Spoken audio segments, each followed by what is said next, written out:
السلام علیکم ورحمۃ اللہ وبرکاتہ۔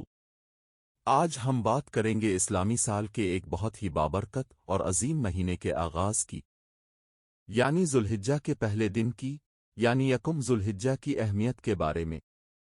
یہ وہ مہینہ ہے جس میں اللہ تعالیٰ نے بہت زیادہ برکت، رحمت اور مغفرت رکھی ہے۔ یہ صرف ایک عام مہینہ نہیں بلکہ یہ عبادت، قربانی اور اللہ کے قریب ہونے کا خاص موقع ہے۔ ذوالحجہ کی عظمت۔ اسلامی مہینوں میں ذوالحجہ کو بہت بلند مقام حاصل ہے۔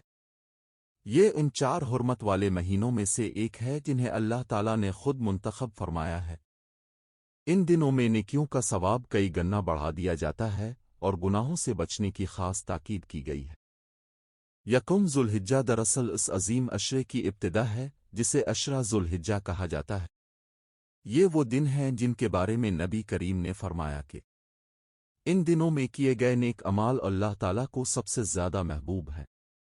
سوچئے، اگر ایک نیکی عام دنوں میں ایک نیکی ہے تو ان دنوں میں وہ کئی گنا بڑھ جاتی ہے۔ حج اور قربانی کا مہینہ۔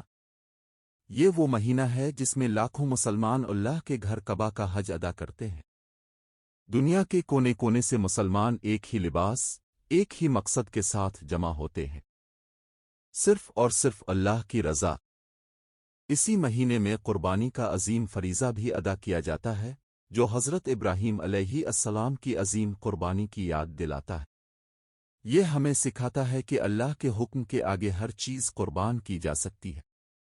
یکم ذوالحجہ کا پیغام۔ یکم ذوالحجہ ہمیں ایک نیا موقع دیتا ہے۔ یہ موقع اپنے آپ کو بدلنے کا، اپنی زندگی کو بہتر بنانے کا اور اللہ کی طرف واپس آنے کا۔ ہمیں سوچنا چاہیے کہ کیا ہم اپنی نمازوں کی پابندی کر رہے ہیں؟ کیا ہم اپنے گناہوں سے سچی توبہ کر رہے ہیں؟ کیا ہمارا دل اللہ کے ذکر سے روشن ہے؟ اگر نہیں تو یہ دن ہمیں دعوت دیتے ہیں کہ ہم واپس لوٹ آئیں۔ ان دنوں میں کیا کرنا چاہیے؟ ان بابرکت دنوں میں ہمیں زیادہ سے زیادہ نیک اعمال کرنے چاہئیں۔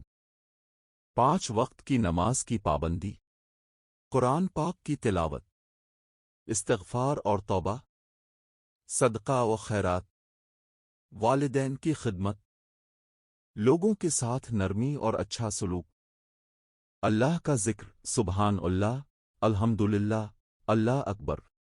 یہ چھوٹے چھوٹے اعمال ہماری آخرت بدل سکتے ہیں۔ نیکی کا موقع ضائع نہ کریں۔ ہم اکثر دنیاوی کاموں میں مصروف ہو کر ان قیمتی دنوں کو ضائع کر دیتے ہیں، لیکن یاد رکھیں، وقت واپس نہیں آتا۔ یہ دن سال میں صرف ایک بار آتے ہیں، اور شاید اگلے سال ہم ہوں یا نہ ہوں۔ اس لیے آج سے ہی نیت کریں کہ ہم ان دنوں کو غفلت میں نہیں گزاریں گے۔ آخر میں بس یہی پیغام ہے کہ یکم ذوالحجہ صرف ایک تاریخ نہیں بلکہ ایک نیا آغاز ہے، ایک نئی زندگی کی طرف پہلا قدم ہے۔